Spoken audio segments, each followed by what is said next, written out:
Olá, meus queridos, minhas queridas, mais um vídeo para a glória de Deus. E hoje o tema é 3 passos de uma vida cristã. Você precisa colocar em prática, você precisa atentar para esses 3 pontos que eu vou colocar para vocês para uma vida real com Jesus. A primeira coisa que as pessoas me perguntam hoje em dia: Pastor Carlos, nós estamos no Apocalipse? Queridos, deixa eu falar uma coisa para você. Desde que João escreveu o Apocalipse, nós estamos no Apocalipse. Porque o Apocalipse ele não fala só do que vai acontecer. O Apocalipse estava mostrando para João do que existia nos céus. E existia muito antes, inclusive, do que João escrever. O trono de Deus, os anjos, os seres viventes, o louvor, tudo aquilo que está escrito no livro do Apocalipse, que João escreve com muita graça, com muita sabedoria. Mas, é claro, eu vou até fazer um vídeo futuramente sobre isso, mais especificamente sobre o Apocalipse. Mas hoje eu quero trazer para vocês então esses 3 pontos básicos para a sua vida. E o primeiro ponto básico está em Apocalipse 22:11. O que diz lá em Apocalipse 22:11?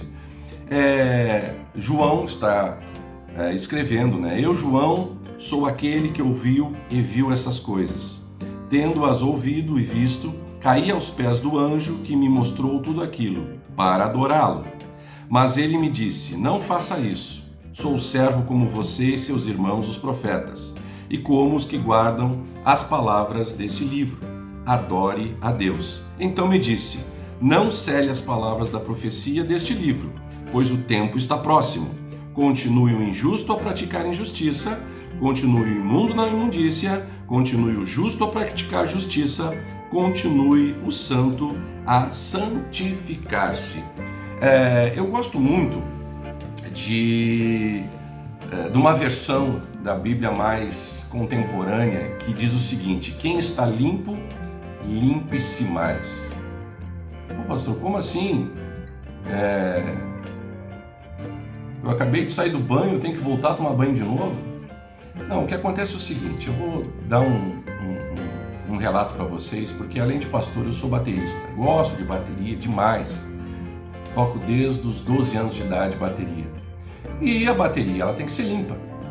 Então eu fui até a igreja, peguei um pano, peguei os produtos para fazer a limpeza e comecei a passar o paninho. Passei nos pratos, passei no bumbo, passei na caixa, passei em todas as partes, no pedal. E aí olhei de longe e vi, pô, a bateria está brilhando. Mas quando eu me aproximei novamente, eu vi que havia algumas arestas, algumas partes em que a bateria ficou suja, continuava suja. Por quê? Porque o pano não entrava, porque não havia espaço. E o que eu tive que perceber? Eu tive que pegar uma chave, eu tive que desmontar a bateria, tirar as peles, tirar os parafusos, e eu tirar os pratos, tirar tudo que precisava. Desmontei toda a bateria e comecei a limpar. Por quê? Porque só dessa forma eu pude realmente limpar 100% da bateria. Queridos, a primeira limpeza ela é feita pelo sangue de Jesus. Jesus nos purificou de todo o pecado. Mas existe uma coisa: nós temos que nos limpar a cada dia, porque todos os dias nós precisamos nos limpar. Todos os dias nós temos que ficar longe das imundícias. Todos os dias nós temos que estar atentos para que nada venha sujar, para que nada venha estragar a nossa comunhão com Deus. Então, quem está limpo, limpe-se mais. O terceiro ponto que eu quero trazer está em 2 Reis 20, a partir do verso 1, que fala do rei Ezequias. O rei Ezequias estava para morrer, estava muito doente. O profeta vem até o rei Ezequias e vai entregar a palavra do Senhor. E na palavra do Senhor ele diz assim: assim diz o Senhor, ponha em ordem a tua casa. O segundo ponto é este: botar a casa em ordem. Mas o que significa colocar a casa em ordem? é arrumar a mesa, é arrumar as cadeiras, é lavar a roupa, é lavar a louça. Não, isso tudo é importante, queridos, com certeza, não há dúvida nenhuma da importância de você deixar a sua casa arrumada. Mas isto é espiritual, arrumar a casa. Como está a sua casa diante de Deus? Eu me lembro de uma pregação que fiz um dia, que muitas pessoas, se Jesus hoje batesse na porta, você abriria com muita alegria e diria: Jesus, senta aqui no sofá da minha sala. Aí quem sabe Jesus ia dizer assim: mas eu posso olhar os outros cômodos, eu posso ir até a cozinha, eu posso ir até o banheiro, eu posso ir até o quarto. Será que você deixaria Jesus ir até o quarto? Porque possivelmente você arrumou a sala tão bonito para o mestre, mas o quarto continua desarrumado. Isso é só uma história para que você tenha uma percepção maior do que esta palavra quer dizer. Arrumar a casa, arrumar espiritualmente.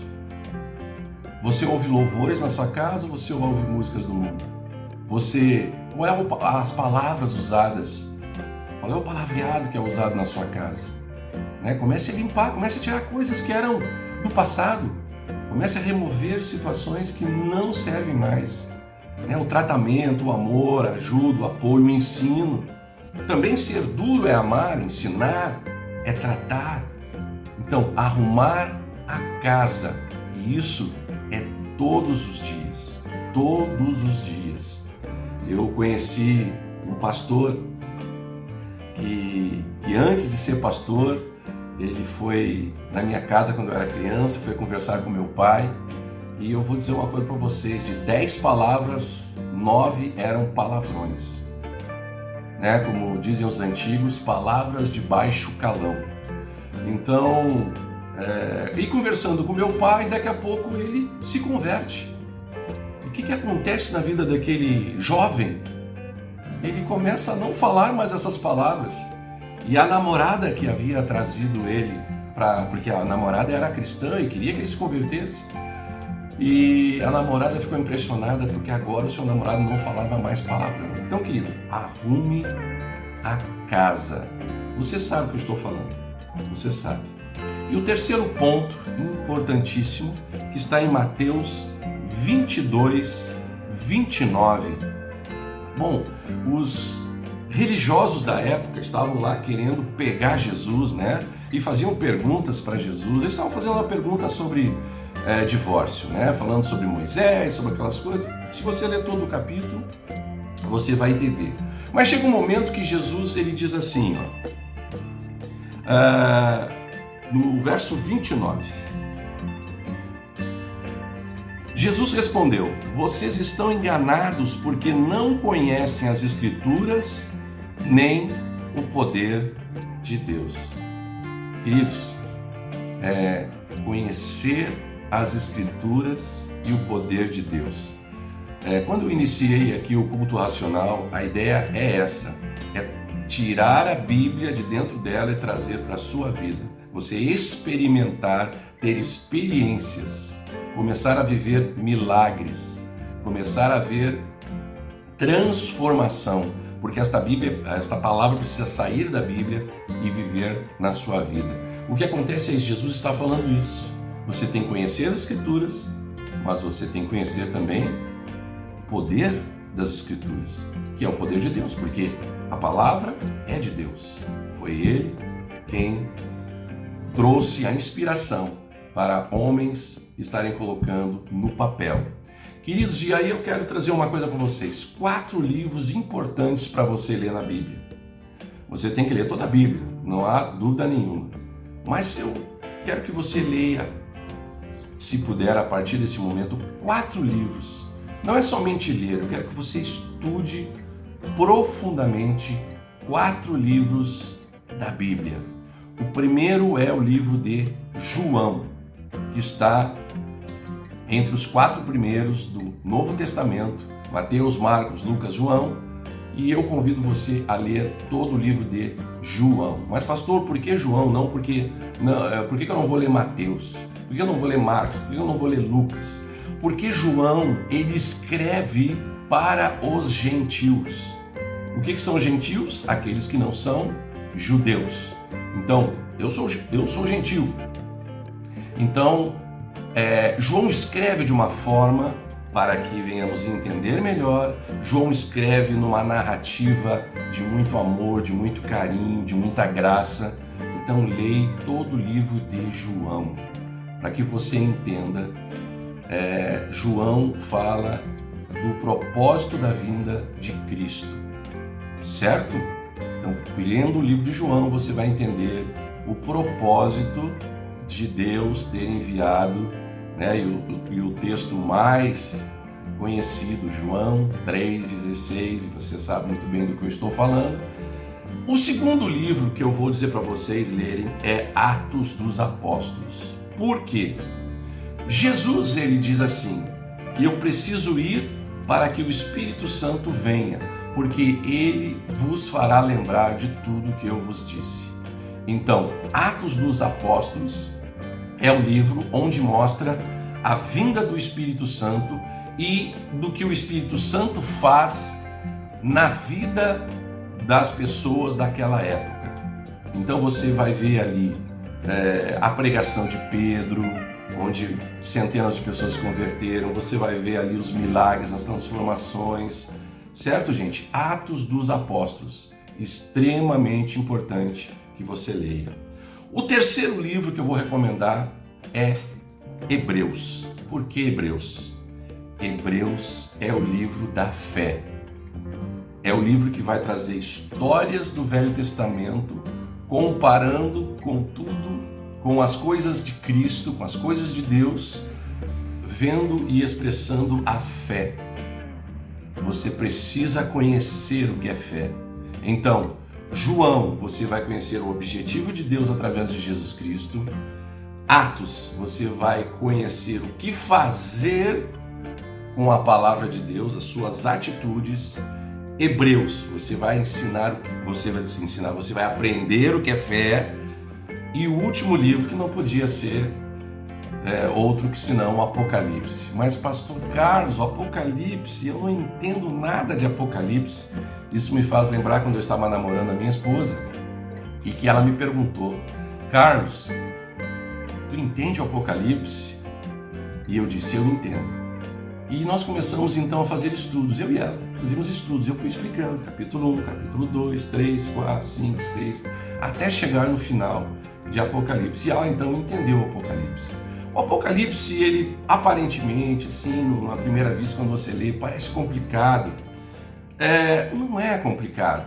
Claro que existem algumas figuras, algumas narrativas difíceis, até porque João, veja bem, hoje você vai em qualquer livraria e vê o globo, né? O globo redondo, né? A América, as Américas, a África, a Ásia. Gente, João não tinha o globo, não tinha um mapinha sequer. Então veja que o nível de conhecimento da ciência daquela época, como é que João poderia falar alguma coisa? Então ele foi descrevendo aquilo que ele entendia, daquilo que ele entendia vendo no céu, daquilo que ele entendia do que estava ouvindo sobre o que iria acontecer sobre a face da terra. Então, Apocalipse é extremamente importante. Meu pai dizia uma coisa, meu pai gostava muito de assistir, de ler jornal, de ouvir rádio, de assistir as notícias na televisão. Ele até usava uma expressão, né, que eu vou assistir o noticioso. É coisa de antigo, né? Você que tem mais de 70 anos, quem sabe vai lembrar disso. E ele assistia, ele olhava para mim, eu me lembro muito bem, e ele dizia: olha aí, começou. E eu ficava naqueles olhares, começou o quê, né? Eu já ficava desesperado, meu Deus, eu tenho que me arrumar, eu tenho que tomar banho, Jesus já está voltando, né? Não, na verdade estava iniciando coisas, ou estávamos em algumas situações dentro do Apocalipse.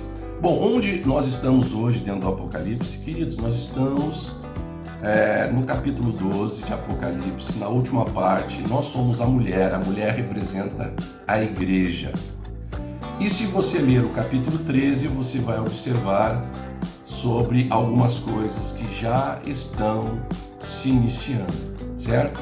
Não se apavore.